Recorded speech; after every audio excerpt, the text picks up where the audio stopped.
ان کا کہ یہ کیا فضول چیز بنائی ہے, یہ تو آنے والے نسلوں کے لیے تو آپ نے مذاق بنا کے رکھ دیا ہے. یعنی know where in the world اس طرح کا ہوتا ہے کہ ایک وزیر اعظم ایک لائیو پورے تمام ٹی وی چینلز پہ دکھایا جا رہا ہے, اور تمام کی تمام جو بیوروکریسی ہے اور وزراء ہیں, تمام کافی سارے وزراء بھی بیٹھے ہوئے, انہوں نے اس طرح پبلک میں ایک ذلیل کر دیا ان کو. یعنی وزیر اعظم جو ہے وہ کوئی آئی ٹی ایکسپرٹ نہیں ہے, وزیر اعظم جو ہے مینجمنٹ کا جو گراس روٹ مینجمنٹ ہے اس کا ایکسپرٹ نہیں ہے سوائے احکامات دینے کے. اور سب اکثر وزیر اعظم ایسے ہی ہوتے ہیں. یہ ہمارے ہاں تو خیر کوئی بھی نہیں ہوتا, وہ اکنامک ایکسپرٹ ہوتے ہیں نہ مینجمنٹ کے ایکسپرٹ ہوتے ہیں, صرف حکم چلاتے ہیں. تو یہ بڑے اچھے, مجھے اسی لیے مثال یاد آیا کہ جب آپ پبلک میں اس طرح ذلیل کرتے ہیں سرکاری حکام کو, اپنے وزراء کو, ان میں انسینٹو کیا رہے گا کام کرنے کا؟ وہ تو پھر ہر کام وہی کریں گے سوچ کے کہ ایسا کام کروں جو کہ ہمارے وزیر اعلیٰ وزیر اعظم جو ہیں اس سے خوش ہوں, ناراض نہ ہو جائیں. تو میرا خیال ہے آپ کے سوال کا جواب امتیاز گل صاحب ہم نے دیکھا ہے, بلکہ ہم دیکھ رہے ہیں کہ جو امتیاز گل صاحب ہم دیکھ رہے ہیں کہ خان صاحب کی ایک ڈیمانڈ ہے, 2 ڈیمانڈ ان کی تھی کہ ایک تو آرمی چیف کی تعیناتی کے حوالے سے اور دوسرا الیکشن جو ہے وہ اسی کی ڈیمانڈ تھی. لیکن کہیں نہ کہیں یہ دونوں ڈیمانڈ جو ہے حکومت اس سے انکاری ہے ماننے سے. اب پرسوں یا کل جو میٹنگ ہوئی ہے صحافیوں کے ساتھ, ان کی جو گفتگو ہوئی اس میں یہ پوچھا گیا صحافیوں کی جانب سے کہ آپ کے پاس 2 آپشن آلریڈی ہیں کشمیر کی, یہ جو آپشن آپ کے پاس پڑا ہے صوبائی جتنے بھی ہے, چاہے پنجاب ہے, خیبر ہے یا کشمیر ہے, ان کے اگر ڈیزالو کر دیں آپ اسمبلیوں کو تو کہیں نہیں یہ آپشن آپ کے پاس موجود ہے. تو خان صاحب نے اس آپشن کو استعمال کرنے سے انکار کر دیا.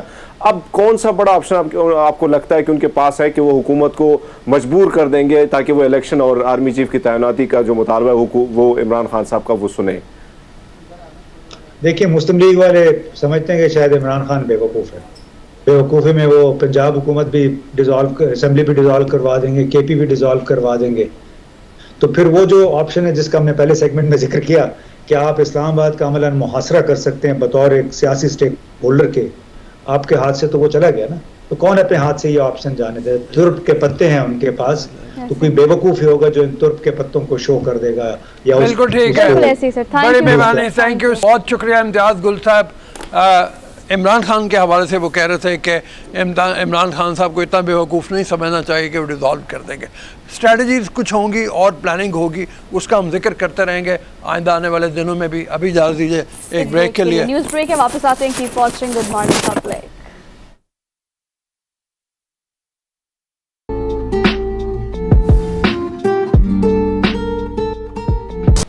Welcome back after the break. So we are in the second hour of the show. Programme کے آغاز میں ہم نے یہ ڈسکس کیا تھا کہ ہم باقاعدہ طور پر, چونکہ اکتوبر کا مہینہ ہے اور پورا مہینہ پلس 8 اکتوبر کو خاص طور پر پاکستان سمیت پوری دنیا میں بریسٹ کینسر ڈے منایا جاتا ہے. اس کی اویئرنیس کمپیریٹیولی اب پاکستان میں پچھلے کئی سالوں میں بہت سارا کام کرنے کے بعد اب بہت زیادہ ہو گئی ہے. ہر خاتون اس کے بارے میں بات کرتی ہے, ہر فورم پہ, ہر پلیٹ فارم پر اس کے بارے میں بات کی جاتی ہے. اتنی زیادہ اویئرنیس جنریٹ ہم نے کر لی, لیکن اس کے باوجود بھی کیسز دن بدن مزید بڑھ رہے ہیں. ڈاکٹر صاحب ہمارے ساتھ موجود ہیں, ڈاکٹر امجد دورانی ان کا نام ہے, کینسر اسپیشلسٹ. ان کو آج کے پروگرام میں خوش آمدید کہتے ہیں. ڈیٹیل میں آپ کے لیے بہت ساری ٹپس اور بہت ساری چیزوں پر ہم ان سے بات چیت کریں گے. السلام علیکم sir. How are you sir? الحمدللہ sir, thank you so much for being here. Sir کہیے گا کہ ہم شروع کرتے ہیں, بیکاز ہم نے کافی پچھلے سالوں میں اس پر کام کیا اور ہم جنریٹ کر چکے ہیں کافی حد تک اویئرنیس, لوگ باشعور ہو گئے ہیں, اب اس کے بارے میں بات کرتے ہیں. لیکن کیسز بھی اسی طرح سے زیادہ ہو رہے ہیں, کتنا اس پر مزید کام کرنا ہے؟ آپ کی بات سے ہی ریلیٹڈ ایک چیز ہے کہ یہ اس اویئرنیس کی وجہ سے کیسز جو ہیں ان کے نمبرز ان میں اضافہ ہوا ہے. اچھا. کیونکہ ابھی جو ہے جو شعور ہے وہ رورل ایریاز میں بھی پہنچ چکا ہے, اور انٹرنیٹ یا ٹی وی چینلز کی وجہ سے لوگوں میں یہ شعور آ گیا ہے کہ آپ نے اپنی بیماری کو کس طرح ابتدائی جو ہے لمحات میں وہ اس کو جو ہے نا آپ نے تشخیص کرنی ہے اس کی, یا آپ نے بتانا ہے اپنے ڈاکٹر کو. جو اس سے جو ہے وہ ییلڈ جو ہے وہ بڑھ گئی ہے اس کی کیسز کی, پبلک اویئرنیس کی وجہ سے. پھر دوسرے یہ ہے کہ ہمارے ہاں جو انڈسٹریلائزیشن ہے اس پہ اتنا اچھا کنٹرول نہیں ہے. دوسرا پولوشن بذات خود ایک بہت بڑا ہمارے ہاں فیکٹر ہے جس کی وجہ سے جو ہے نا کیسز